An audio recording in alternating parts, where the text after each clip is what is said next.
은혜로운 찬양 진심으로 감사드립니다. 여러분들이 외국에 가셔서 찬양대원에서 빠져서 오늘 참 걱정을 좀 많이 했는데 오히려 우리 목사님께서 찬송의 시작을 아카펠라로 하셔가지고 깜짝 놀랐습니다.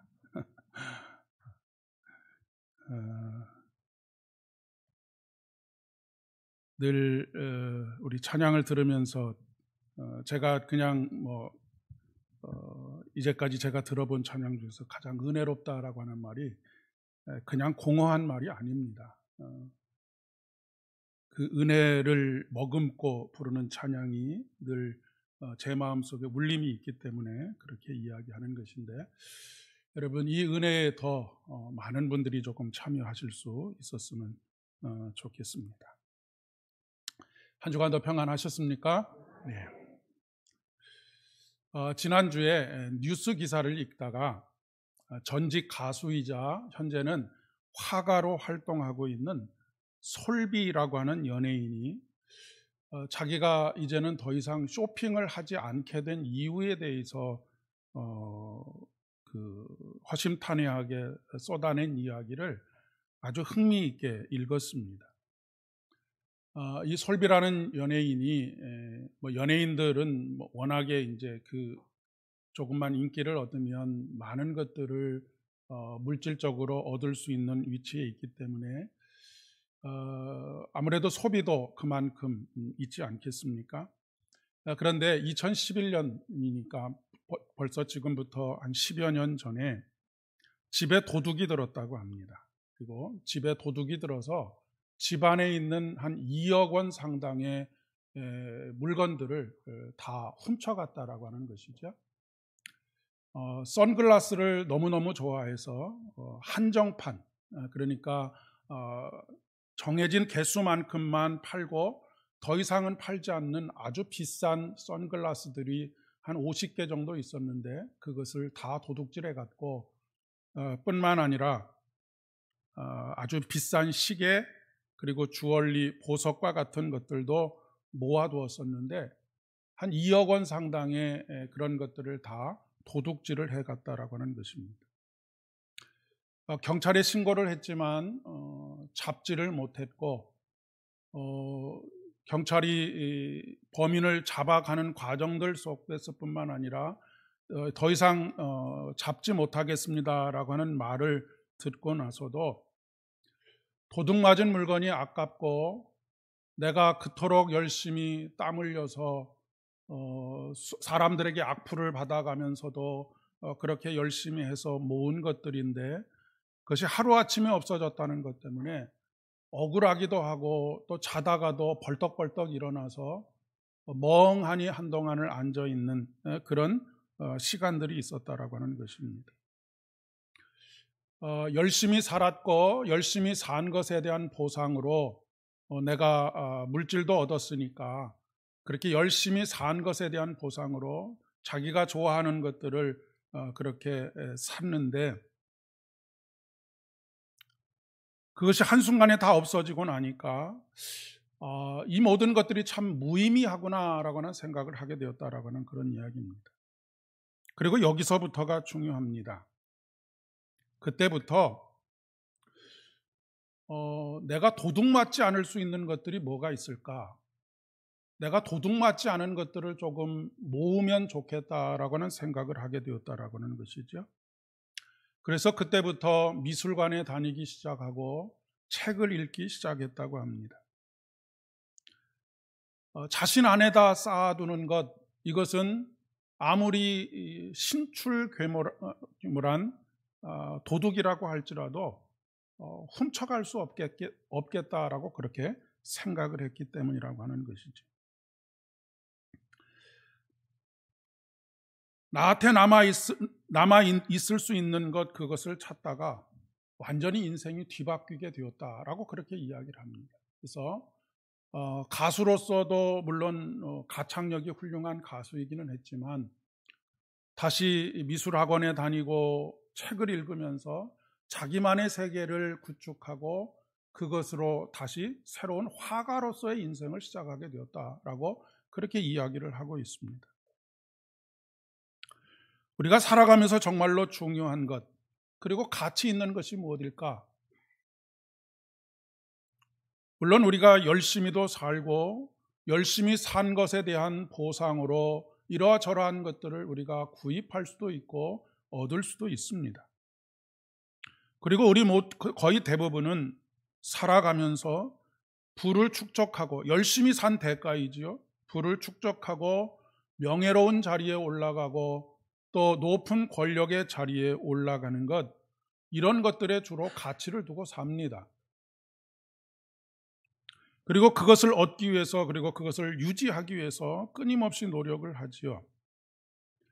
그런데 세월이 도둑이라고, 세월이 흘러가면서 이런 것들을 하나씩 하나씩 내려놓아야 합니다. 세월이 흘러가면서 건강도 도둑을 맞고 시간도 도둑을 맞고 내가 좋아하던 것, 이런 것들도 이제는 별로 의미가 없다라고 생각하는 그런 인생의 여정들 속에 있게 되지요.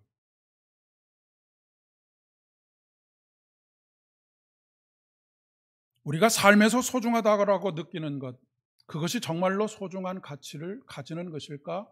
영원한 가치를 가지는 것일까라고 하는 질문을 이 솔비라고 하는 연예인의 이야기를 들으면서 생각하게 되었습니다. 우리는 정말로 중요한 것을 알지 못해서 사소한 것이 우리에게, 우리 인생의 보상이 되고 그것이 정말로 가치 있고 그것을 얻기 위해서 몸부림을 쳐야 하는 것일까라고는 생각을 하게 되었기 때문에 그렇습니다. 이 자리에 계신 분들은 거의 대부분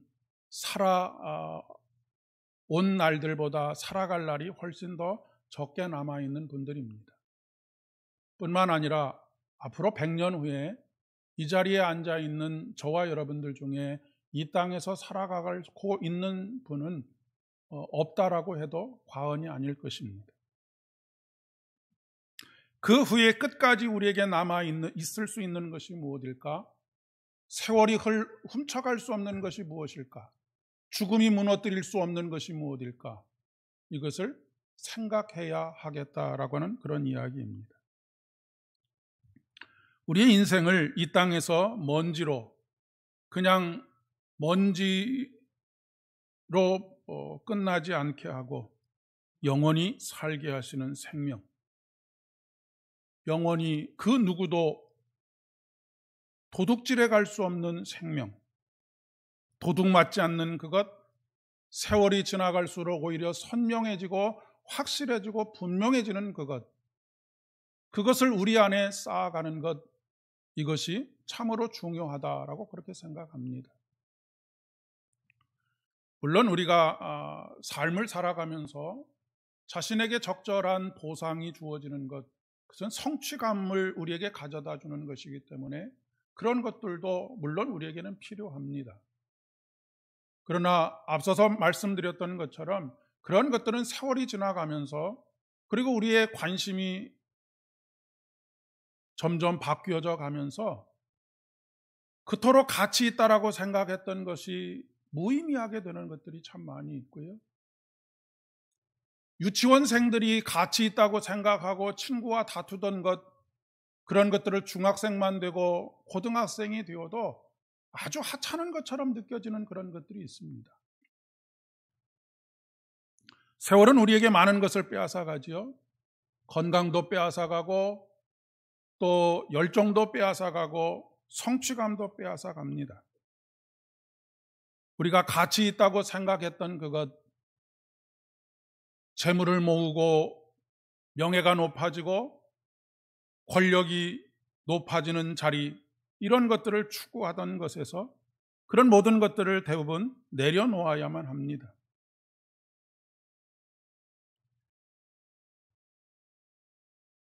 요즘 제 또래의 친구들이 이런 변화의 시기에 있는 것 같습니다. 대기업에 다니던 친구들도 퇴직을 하거나 여러 가지 내려놓아야 할 것들이 더 많은 그런 시기를 지나가고 있기 때문에 그렇습니다. 어떤 친구는 거의 매일 도서관에 가서 자기의 내면을 채워가고 기도의 삶을, 이전에 공장장을 하면서 해외를 돌아다니고 아무런 여유를 갖지 못하고 살던 삶에서 이제는 내면의 충만함을 위해서 자기 시간을 사용하는 사람들이 있는가 하면, 그 공허함을 메꾸기 위해서 다른 많은 것들을 찾아다니고 거기에 몰두하고 하지만 여전히 공허한 삶을 살아가는 친구들도 적지 않게 많이 있습니다. 우리에게는 참 많은 시간들이 주어졌지요. 그런데 어느덧 남아있는 시간들이 점점 줄어들고 있습니다. 그런 것들을 내려놓았을 때 우리 마음속에는 공허함이 찾아오게 되어져 있습니다. 왜냐하면 다른 것들로 가득 차 있었던 그것이 하나씩 하나씩 비워져가는 과정이기 때문에 빈 공간이 생길 수밖에 없지요. 마치 우리가 모래를 우리의 손으로 움켜쥐면 움켜쥘수록 점점 손가락 사이로 빠져나가서 나중에는 남아있는 것이 별로 없는 것과 같은 것이 우리의 인생입니다. 그 인생을 돌아다 보니까 참 억울하다라고 하는 생각도 듭니다. 그렇게 열심히 살았는데 별로 남아있는 것이 없기 때문에 그렇습니다. 되찾고 싶지만 되찾을 수 있는 것들은 거의 없습니다. 그러니 조금이라도 세월이 지나가기 전에 한 연예인이 깨달았던 것과 같은 그런 깨달음, 그래서 삶이 점점 공허함으로 채워지는 것을 막고 영원한 것 생명으로 채우는 지혜, 세월도 빼앗아갈 수 없고 그 어느 누구도 훔쳐갈 수 없는 바로 그것을 우리의 내면에 채워가는 것이 참으로 중요하다라고 그렇게 생각이 듭니다. 예수님께서 그렇게 말씀하지 않으셨습니까? 재물을 하늘에 쌓아두라. 그것은 헌금을 많이 하시라는 얘기가 아니고요, 없어지는 것, 빼앗기는 것, 그런 것들을 위해서 살지 말고 내 안에 하나님의 나라를 이루라, 생명으로 충만하라 라고 하는 그런 말씀이 아니고 무엇이겠습니까?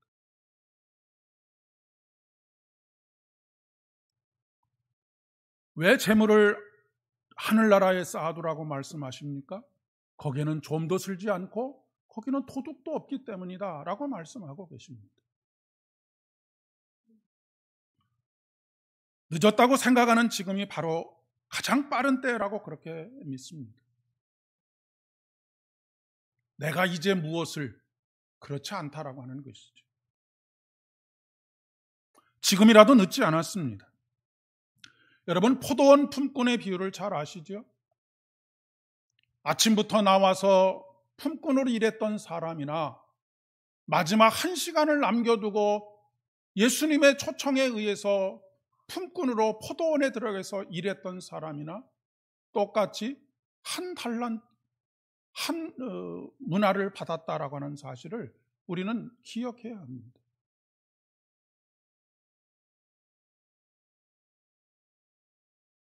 그렇다고 해서 나는 5시까지 기다리겠다, 1시간 남은 때까지 기다리겠다, 이렇게 사는 사람처럼 어리석은 사람이 또 어디 있겠습니까? 여러분, 1시간 남은 그 시간까지 부름받지 못하고 일하지 못해서 두려움과 불안에 떨었던 그 시간들을 우리가 살기를 원한다라고 하는 그런 이야기이기 때문에 그렇습니다.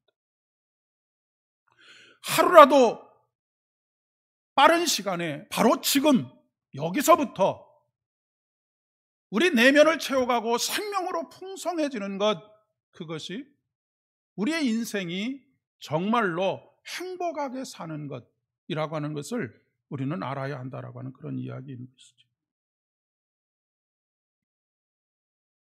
그런데 그럼에도 불구하고 우리는 우리의 인생이 항상 높아지고자 하는 욕망 속에 살아갑니다.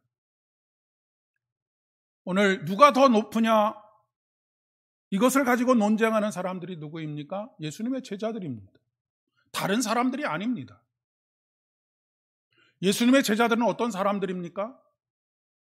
자기가 가지고 있었던 모든 것들을 버려두고 예수님을 쫓았다라고 하는 사람들입니다.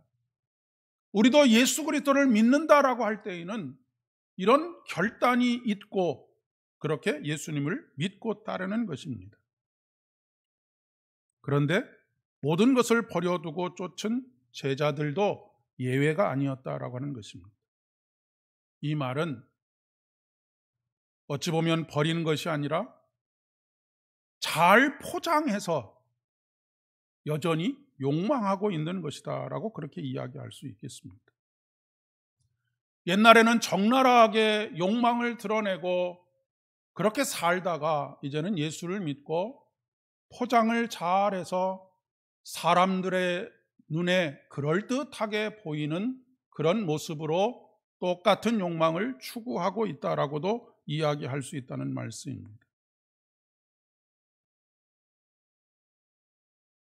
예수를 믿겠다고 나선 우리들도 크게 다르지 않을까 싶습니다. 그리고 거기서부터 우리의 마음에 상처가 있고 아픔이 있고 고통이 있습니다. 오늘 야고보서 4장 1절의 말씀에 보니까 너희 중에 싸움이 어디로부터 다툼이 어디로부터 나느냐라고 묻고 또 대답합니다. 너희 지체 중에서 싸우는 정욕으로부터 나오는 것이 아니냐라고 말씀하고 있는 것입니다. 우리는 현실의 세계관을 신앙의 세계관에 그대로 등치해서 예수를 믿는 경우들이 대부분입니다. 당시 유대 랍비들에게 있어서 천상, 곧 천국에 가면 7개의 단계로 천국의 주민들을 분류한다라고 하는 그런 신학을 가지고 있었습니다. 그렇기 때문에 이들에게 가장 큰 관심은 나는 어떤 단계에 들어갈 것인가 라고 하는 것에 관심이 집중되어 있었다는 이야기입니다. 스스로 생각하기에 나는 율법을 잘 지켰고 모든 것을 완벽하게 했으니 나는 1단계에 있을 것이다 라고 그렇게 생각하는 사람들도 있었을 것이고, 그렇지 않고 나는 조금 덜 성실했고 율법의 요구에 덜 성실했기에 나는 그렇지 못할 것이다 라고 생각하면서 서로가 서로를 평가하는 그런 일들이 계속되고 있었다라고 하는 것입니다. 우리들도 하나님 나라 천국에 대한 이야기를 할 때에 누가 얼마나 많은 보상을 받을 것인가라고 하는 것에 대해서 관심을 참 많이 가지고 있는 것이 사실입니다. 그래서 이 땅에서 얼마나 착하게 살고 선하게 살고 많은 일들을 해야 하는가라고 하는 것, 그리고 나는 그런 일들을 했으니까 천국에서 보상을 많이 받아야 된다라고 하는 그런 생각을 가지고 사는 것이죠. 요한과 야고보의 어머니가 자기 자식을 하나는 하나님 우편에 하나님 좌편에 앉게 해달라고 하는 것도 이 세상에서의 삶이 천국에서도 그대로 동일하게 반복된다라고 생각을 하기 때문에 그렇게 요구하고 있는 것이죠. 그런데 여러분, 세상에서는 물리적인 거리가 있지만 천국에서는 물리적인 거리가 없습니다. 물론 세상에서도 물리적인 거리는, 영적인 세계에서는 물리적인 거리가 없다라고 그렇게 이야기할 수 있습니다. 하나님은 높고 높은 보좌에 계시고 공로에 따라서 가까운 곳으로부터 먼 곳까지 앉아 있는 것이 아닙니다. 경복궁에 가면 경복궁에 그 왕이 앉는 자리 밑에 이제 그 계단을 내려오게 되면 그 계단 밑에 벼슬 자리별로 이렇게 쭉 높은 벼슬이 왕 가까이 있고 낮은 벼슬의 사람들이 왕보다 저 꼴찌에 있지 않습니까? 우리는 천국도 그렇게 생각을 하는 것입니다. 영적인 세계도 그렇게 생각을 하는 것이죠. 땅에서 높은 사람이 하늘에서도 높아질 것이다 라고 생각하는 그런 생각을 가지고 있는 것이죠. 그러나 이것은 영적인 세계를 잘못 이해한 것입니다. 예를 들어서 지금 이 자리에서도 강단에서 가까운 곳에 앉아 계시는 분이 있고 강단에서 먼 곳에 앉아 계시는 분이 있습니다. 여러분, 강단에서 멀리 앉아 계시는 분은 하나님께로부터 멀리 있는 분이십니까? 그렇지 않습니다. 하나님은 강단 위에만 계시는 것이 아니고 하나님은 바로 여러분이 앉아 계시는 그 자리에 계십니다. 그래서 사도 바울은 우리 마음을 하나님이 거하시는 거룩한 전, 곧 성전이라고 그렇게 이야기를 하고 있는 것입니다.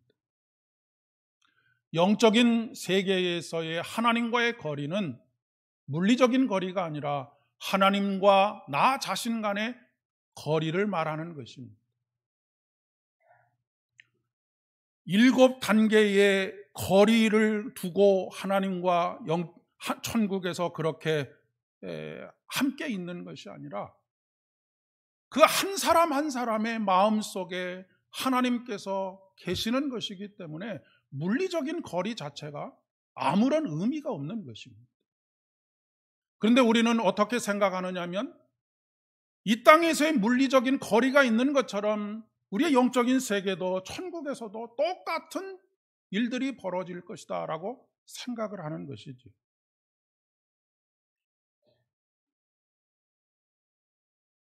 신앙이라고 하는 것은 나와 하나님과의 1대1의 관계인 것이지 다른 사람과 비교되는 관계가 아니라고 하는 말씀입니다.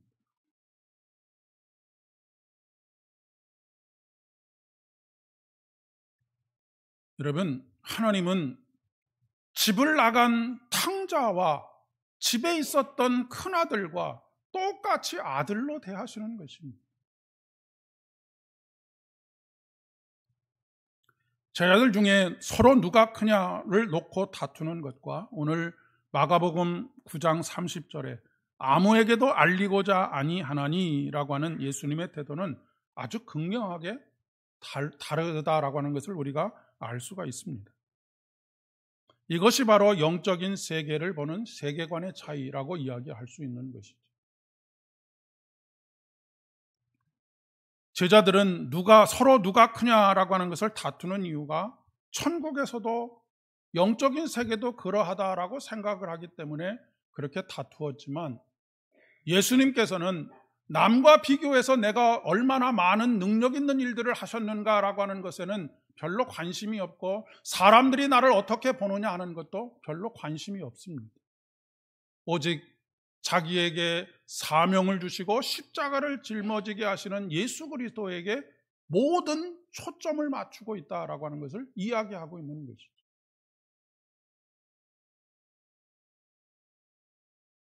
아무에게도 알리고자 하지 아니하셨다라고 하는 것은 다른 사람의 시선을 의식하지 않고 이제까지 해온 여러 가지 병자들을 낫게 하고 기적을 일으켰던 그런 것들로 인해서 자신을 돋보이려고 했다는 것이 아니라 오직 십자가와 그 십자가를 짊어지게 하신 하나님이 드러나도록 하는 삶에 집중하고 있다라고 하는 것입니다. 그러니 내가 높은 권력을 가지는 것, 명예를 가지는 것, 물질을 취하는 것, 이런 것들은 다 상대적인 것이 되고 말았던 것이지. 사람들은 끊임없이 예수님께 그렇게 요구합니다. 이 땅에서 주님께서 왕이 되어야 되지 않으시겠습니까? 이 땅에서 주님께서 많은 사람들의 존경을 받는 그런 자리에 올라가야 하지 않겠습니까? 라고 옆에서 부추기고 있지만 우리 예수님께서는 그런 것들을 위하여서 자기를 자랑하지도 않고 드러내지도 않고 오직 한 분 하나님 그분과 함께 있고 그분의 은혜 가운데 이 일을 어떻게 감당할 것인가에만 집중하고 있다라고 하는 그런 이야기입니다. 예수님께서 십자가의 길을 걸어가시고 십자가의 죽음과 부활을 통해서 온 세상을 구원할 수 있는 원동력이 어디 있었을까? 다른 사람들과는 비교할 수 없는 신적인 능력을 가지고 있었기 때문에 십자가를 짊어질 수 있었다? 그렇지 않습니다. 하나님으로서의 그의 능력이 이 십자가를 짊어질 수 있었던 것이 아니고 남과 비교하지 않는 다른 사람들과 다툴 일이 없는 자신만의 길을 걷고 있기 때문에 이것을 감당할 수 있었던 것이죠. 여러분, 인류 최초의 살인이 무엇으로부터 시작되었습니까? 비교로부터 시작이 되었습니다. 가인이 아벨을 죽인 이유가 비교로부터 시작되었다라고 하는 것입니다. 예수님께서 이를 설명하시기 위해서 어린아이 하나를 데려다가 그들 가운데 세우십니다. 누구든지 내 이름으로 이 어린아이 하나를 영접하면 곧 나를 영접하는 것이요, 누구든지 나를 영접하면 나를 영접하는 것이 아니고 나를 보내신 이를 영접하는 것이다 라고 말씀하십니다. 이 당시에 유대 사회에서는 어린아이는 죄인입니다. 왜냐하면 이 유대 사회는 율법이 지배하는 사회였기 때문에 어린아이는 아직 율법을 배우지 않은 존재들이죠. 그런 율법을 배우지 않았으니까 율법의 요구에 응할 수도 없었고, 그렇기 때문에 어린아이들은 다 죄인이다라고 하는 그런 신학을 가지고 있었습니다. 뿐만 아니라 이 고대 사회에서는 어린 생명들을 귀한 존재로 여기지 않았기 때문에 늘 이 어린아이는 하나님의 구원으로부터 배제되어져 있는 어떤 존재로 그렇게 생각을 했던 것이죠. 하지만 예수님께서는 이 세계관, 이 영적인 세계관을 뒤집어 엎으시는 것을 볼 수 있습니다. 여러분, 어린아이의 특징이 무엇입니까? 어린아이의 특징은 본능적으로 부모를 신뢰하고, 특별히 엄마를 신뢰하고 엄마에게 의존합니다. 엄마에게서 떨어지지 않으려고 하지요. 엄마가 떼어놓으려고 하면 우는 것으로 자기의 의사를 표현합니다. 어떤 경우에는 필사적으로 엄마와 떨어지지 않기 위해서 몸부림을 치기도 하지요. 뿐만 아니라 어린아이는 기쁜 일이 되었든 굳은 일이 되었든 어려운 일이 되었든 어떤 일이 있든지 간에 엄마를 찾습니다. 배가 고파도 울고 몸이 불편해도 울고 자신이 무엇인가 행복해지고 엄마 젖을 다 충분하게 빨고 난 다음에 행복해지면 엄마를 향하여서 방긋 웃는 얼굴을 보이는 것이 어린아이입니다. 이런 어린아이가 부모에게는 기쁨이 되죠. 어린아이가 엄마에게, 아빠에게 무엇을 했기 때문에가 아니라 에르메스를 갖다가 가슴에 안겨주었기 때문에 부모가 어린아이를 사랑하고 기뻐하는 것이 아니지 않습니까? 하나님 나라가 이와 같습니다. 아버지 되시는 하나님께로부터 떨어지지 않으려고 하는 몸부림을 치는 그런 어린아이와 같은 신앙을 가져야 한다라고 하는 것입니다.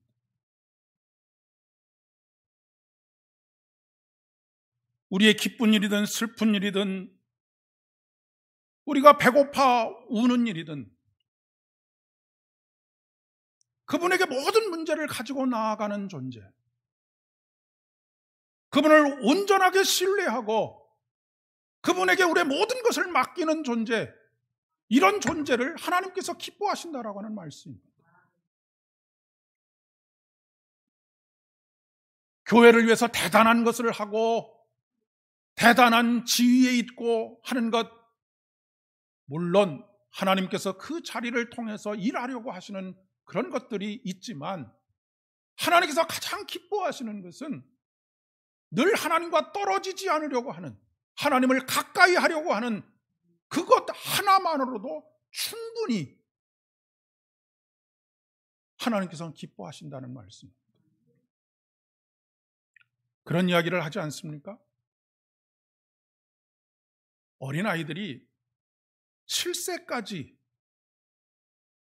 일평생 동안 갚아야 될 모든 것을 기쁨으로 주는 시간이 7살 때까지라고 하는 것이죠. 그 이후로부터는 부모에게 보너스를 주는 것이라고 하지 않습니까? 그 시기가 어떤 시기입니까? 부모에게 절대적으로 의존하는 시기입니다. 부모에게 모든 것을 다 고하는 시기입니다.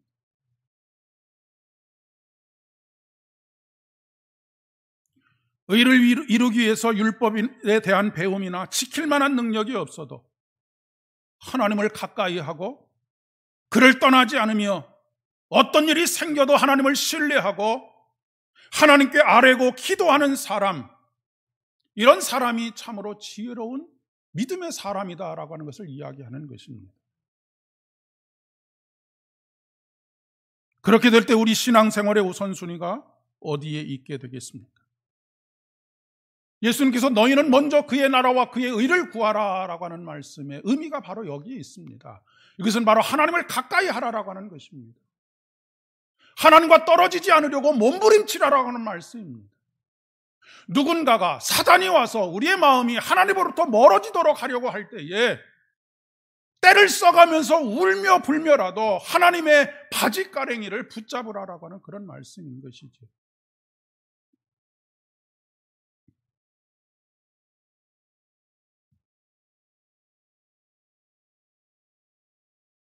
물론 물리적인 거리도 중요합니다. 신앙생활을 잘 하려면 교회 가까이로 모여들어야 되겠죠.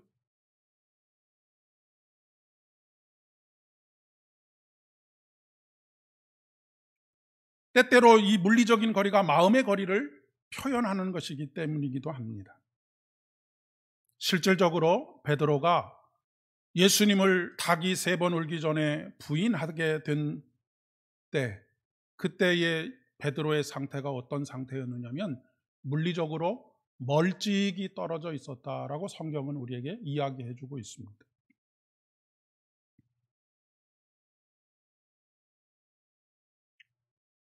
그러나 여러분, 시편 139편 8절로부터 10절까지의 말씀에서 시인은 이렇게 노래합니다. 내가 하늘에 올라갈지라도 거기 계시며 음부에 내 자리를 펼지라도 거기 계시니이다.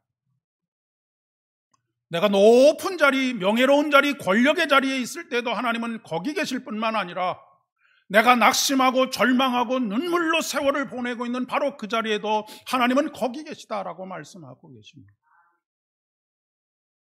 내가 새벽 날개를 치며 바다 끝에 가 있을지라도 곧 거기서도 주의 손이 나를 인도하시며 주의 오른손으로 나를 붙들어 주신다라고 시인은 노래하고 있습니다. 사랑하는 여러분, 오늘 시편의 시인의 54편에서 시인의 악인과 선인을 가르는 오직 단 한 가지의 기준이 있는데 그것은 무엇이냐면 악인들은 하나님을 자기 앞에 두지 않는다라고 하는 것입니다. 이번 한 주간도 여러분의 각자의 삶의 자리가 거룩한 성전이 되기를 바랍니다. 여러분의 모든 일들이 잘 되어가고 있는 그 순간에도 다른 것이 여러분의 마음을 채우지 않고 하나님의 생명으로만 충만하게 채워지기를 소망합니다. 일들이 잘 되지 않고 낙심하고 눈물 가운데 있을지라도 좌절과 절망의 마음으로 마음이 채워지는 것이 아니라 오히려 생명의 힘으로 충만하게 채워져서 삶의 환경은 비록 어렵고 힘들지만 그곳에서 하나님의 나라를 경험하게 되는 여러분 되실 수 있기를 바랍니다. 기도하겠습니다. 아버지 하나님, 은혜를 진심으로 감사드립니다.